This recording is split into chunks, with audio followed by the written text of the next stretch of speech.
আগে থেকেই সৌদি যুবরাজ ও de facto শাসক মোহাম্মদ বিন সালমানের বিরুদ্ধে নৃশংসতার অভিযোগ রয়েছে।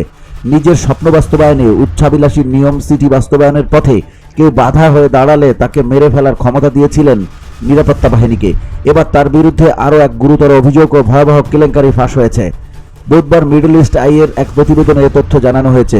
বৈশ্বিক মানবাধিকার সংস্থা হিউম্যান রাইটস ওয়াচের এক প্রতিবেদনে বলা হয়েছে, সৌদি যুবরাজের বিরুদ্ধে রাষ্ট্রীয় তহবিল ও ক্ষমতার অপব্যবহার এবং ব্যাপক মানবাধিকার লঙ্ঘনের অভিযোগ রয়েছে।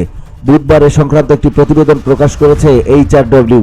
93 পৃষ্ঠার প্রতিবেদনটিতে বলা হয়েছে, 2017 সালে রাষ্ট্রের নির্বাহী ক্ষমতা গ্রহণ করার পর থেকেই দুর্নীতি বিরোধী অভিযানের নামে দেশটির ভিন্ন মতাবলম্বী ব্যবসায়ী ও ধনৈকুবেরদের কোম্পানি ও সম্পত্তি জব্দ করছেন সৌদি যুবরাজ। জব্দকৃত এসব সম্পত্তি রাষ্ট্রীয় তহবিল পাবলিক ইনভেস্টমেন্ট ফান্ডে অন্তর্ভুক্ত করেছেন যুবরাজ বিন সালমান। এক দশক আগে যেখানে এই তহবিলের সম্পদের পরিমাণ ছিল $8,400 কোটি, সেখানে বর্তমানে এই তহবিলের সম্পদের পরিমাণ পৌঁছেছে $92,500 কোটি। পদাধিকার বলে PIF এর সার্বিক নিয়ন্ত্রণ করছেন সৌদি যুবরাজ।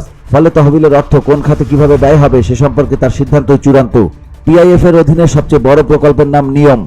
মরুভূমির বুকে অত্যাধুনিক নাগরিক পরিষেবা সম্পন্ন একটি সাইফাই শহর এটি।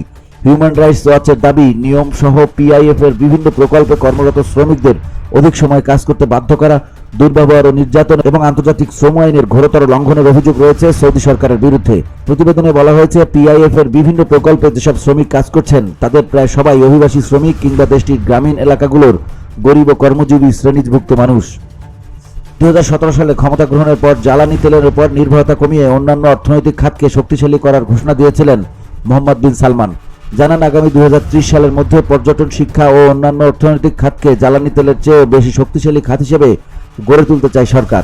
এ লক্ষ্যে বড় বড় সব মেগা প্রকল্প বাস্তবায়ন করছে সৌদি আরব। VOD Bangla news desk.